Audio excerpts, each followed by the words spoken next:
By the grace of Ahura Mazda, it is good to see you again. You do raise my joy, my dear friend and secretary, Shatharbaznai. I should greatly like to hear what news you bring from Babylon and His Majesty.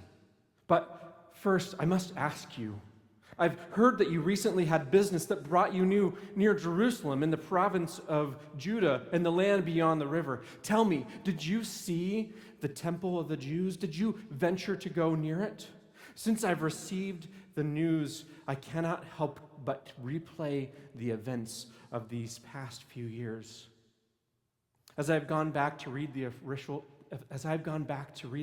records, the more I just begin to wonder. Your taxation is going well, I hope. I trust that King Darius, may Ahura Mazda bless him, has given me a good report concerning my management. Yes, I know that you are the eyes and ears of King Darius over my work, just as you know that I watch over my governor's business. It's no mystery how he plays us against one another to maintain his sovereignty. Darius is a tradesman looking out for profit wherever he may find it, as the saying goes. Our greed is the chain that binds him to his service. Well-dressed pawns, that's all we are. It's like his policy of religious tolerance. Darius, like his forefather, knew that the best way to keep the people's land and money was to let them have their religion, their gods, and political correctness as just a tool to control the masses. Excuse me. I started to say once before that the news of the completed Jewish temple has once again stirred my imagination. Have you given it any more thought? Have you stopped to consider?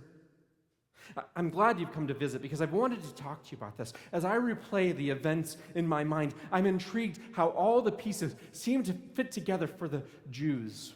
Have you ever wondered how it was that such a small people has outlasted some of the greatest empires in the world? As I was saying, I've spent time looking over the royal records. Have you ever looked at them before? They are a fascinating read. Now, I know what you're going to say to me. I know you're going to say, Tatana, you spend too much time thinking about the Jews and their temple and their God. Just collect your taxes and drink your wine and be content. And that would be good advice, except for the fact that I cannot escape the thought that I am, and even you, are bound up into this history. Did you know that the Jews had experienced hostility to their temple even prior to the time that I was appointed as governor? Cyrus did command that the Jews rebuild their temple, but that didn't mean that it went without opposition. Did you know that 20 years before they rebuilt the temple, they actually stopped, and for some nearly 17 years, until I came onto the scene, they quit working. And now, after this work had been incomplete, now while I was the ruler, they dared to work on it again? So what changed in them? What changed in these people? Was it their circumstances, their beliefs? No, just hear me out. Something changed because initially, when they were confronted by their adversaries, they abandoned their work. But eventually, not even my threats could discourage them from completing their temple. Just stop to think of the trials that they faced. Here's one example. Oh, what's the word? Syncretism. Syncretism is other people in the land tried to corrupt and infiltrate their worship by blending it together with their own religions. The enemies of the Jews, approached Zerubbabel and the heads of the fathers' houses and said to them, "Let us build with you, for we worship your God as you do, and we've been sacrificing to him ever since the days of Esarhaddon, king of Assyria, who brought us here." Now, I know you have a lot of questions about this. Who were these people, and where did they come from? Now, the Jews had been exiled by the Assyrians and then the Babylonians. It was those filthy Babylonians who destroyed their first temple. Then, in the first year of as king, Cyrus decreed to send the Jews back and rebuild their temple. So not only with their permission, but also with his money, they made worship to their God, Yahweh, a priority. And they were living again according to the written commands. And while they did this with permission, it angered the other peoples living in the lands. And it seems as though any time these Jews attempted to obey their God, they faced trials. So where did the other people come from? Here's the account from the official records. Before the Persians were the Babylonians, and before the Babylonians were the Assyrians. The Assyrians had conquered the land of the province beyond the river. The Assyrians had a different strategy to control the nations. They didn't believe in religious tolerance of Darius, who allows people to keep their gods so as long as they give him their money. The Assyrians were different. They tried to destroy a nation's identity by bringing people from other lands to repopulate a conquered land. So just imagine that scene. The Jews have been conquered, and they watch their neighbors led away with hooks and ropes. Their children are on carts being taken to Nineveh. And then, as the months go by, new people come in from foreign lands, and they now take possession of their former neighbors' homes. People who worshiped different gods, people who spoke different languages. And when these other people came into that land, the land of Israel, they believed they could simply add the God of the Jews to their other long list of gods. And so they invented syncretistic religious practices. So this was the normal Assyrian political strategy. Over time, the people would intermarry and the nation's identity would be lost. It was a brilliant strategy. If a people had no nation, then they wouldn't rebel. And this is how they conquered many nations. And so this is where those people came from. And they came, and when the exiles went back, these people who living in the land said, "Let us build with you, for we worship your God as you do. We have been sacrificing with him ever since the days of Esarhaddon, king of Assyria, who brought us here." But the Jewish leaders wouldn't permit it. I know, that's exactly what I thought as well. What's so wrong with offering to help? You're right, it seems quite foolish. Why not, if others are willing to work with you, let them build? Who cares who builds it so long as the job gets done? But where we see only an innocuous request, the Jewish leaders saw something more sinister. The people of the land disguised their efforts to oppress the people as an offer to help. They offered to help in the construction process, hoping to infiltrate the ranks and sidetrack the building project. Do you see how masterful this was? Their adversaries said, "Sure, we call our God by different names. You call him Yahweh, we call him Baal. But it's really all the same God. Sure, we worship differently. You sacrifice lambs and pigeons, we sacrifice babies, but it doesn't our sincerity the thing that counts the most? You say that God cannot be made with human hands, and we worship calves of gold and silver and asherim of wooden poles. How arrogant and bigoted of you to claim that your God is the one true God. What about the Philistines and Marduk and Moloch? What about the ancient gods of Egypt?" And so I now see what the foes, the Samaritans, they call them, were doing. Syncretism is an effective weapon to sabotage true worship. Pollute their worship a little bit at a time. Get the people to use the same words but with different meanings. Get the people to judge the quality of their worship by the sincerity of their hearts rather than their obedience. Water down their worship. It is like slowly adding poison to the wine of your enemy and getting him to drink it.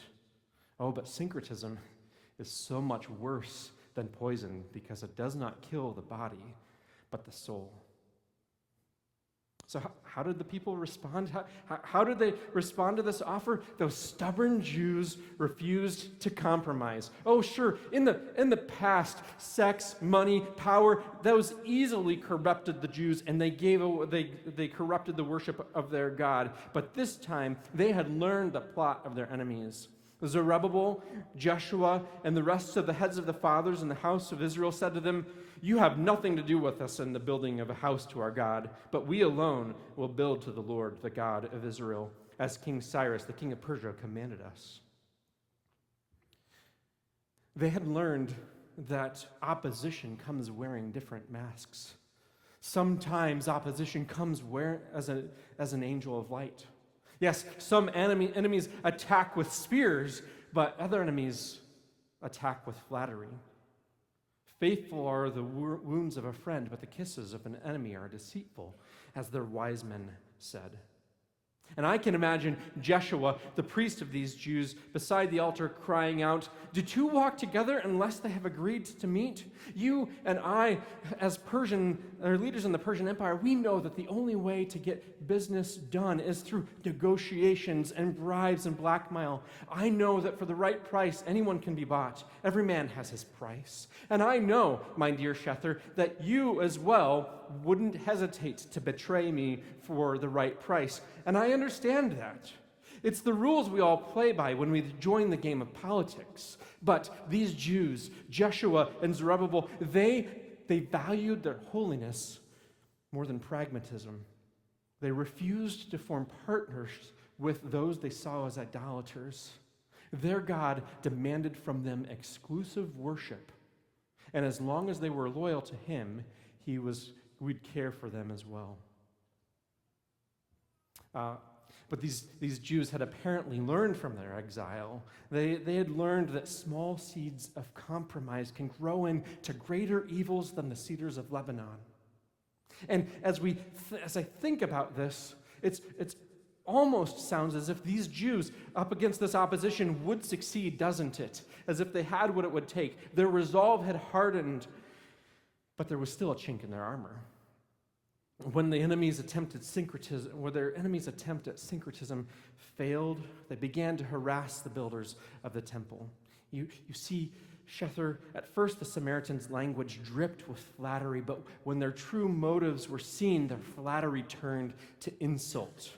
How rude of you to refuse our kindness. We are only trying to help you, you self-righteous hypocrites. And thus they began to do whatever they could do to cause the builders to fear and to frustrate their purpose. They bribed the counselors.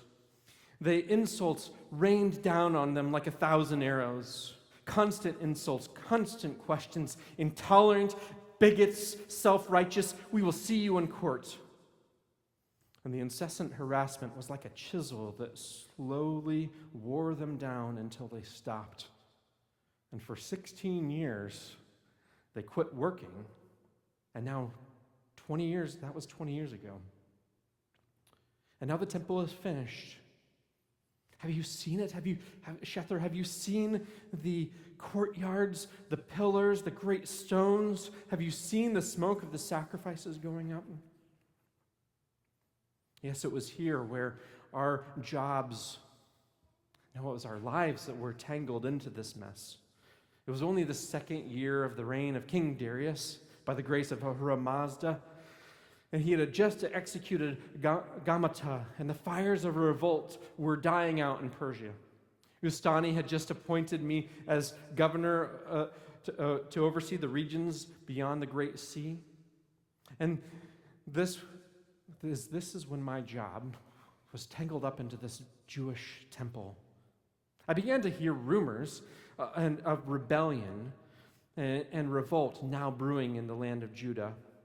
In fact, the rumor was that after 16 years, these same Jews had restarted work on their temple. Yes, I listened to rumors all the time. It was my job, and I was well rewarded for that. But this time, I didn't just listen in order to pad my coin purse. I listened for my safety. How should I navigate this politically? And though we strove for religious tolerance, the temple reconstruction proved to be difficult. A potential revolt in Jerusalem under my jurisdiction would have been the death of my political career. I would prefer not to have my own chair upholstered with my own skin. I had heard of the conquests of Darius. I had heard of other revolts in the east, in Parthia, in Media, and in other places.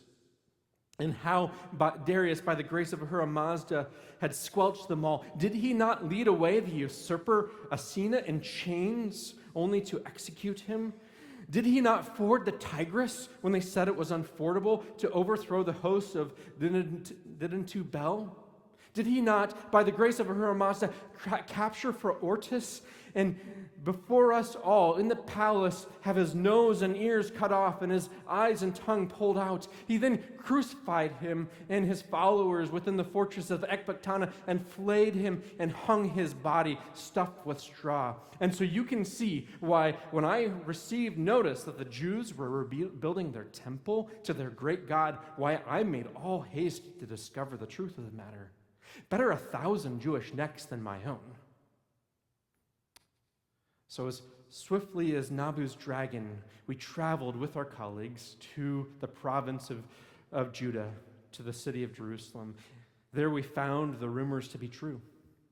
No, they weren't revolting, they were building.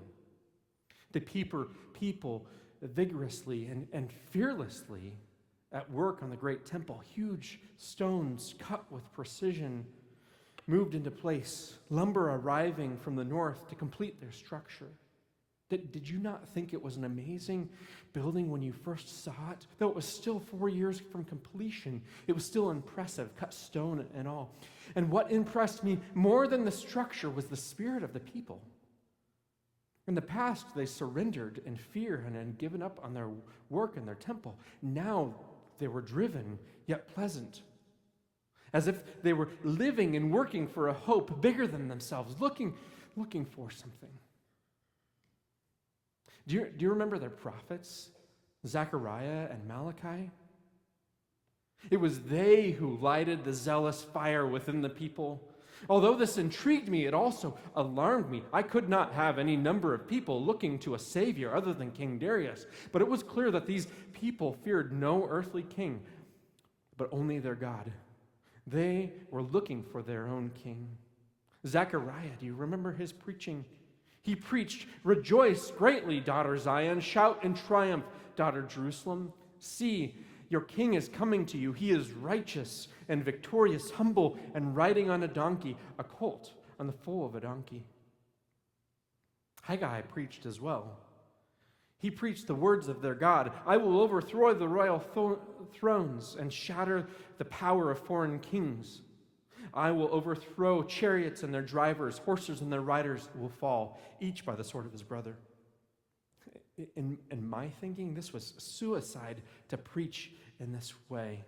But they were stirred up by the word of their prophets, and it wasn't fear that drove them anymore. It was faith in their God. They were looking for a Messiah. They were looking for their king. Their eyes were no longer fixed upon their adversaries. Their eyes were fixed upon their God. Yes, I believe it was the word of the prophets that was the fuel of their faith. It was as if the word proclaimed to them actually breathed life into them. And the more they believed the promises, the harder they worked, and the more fearless they became in the face of persecution.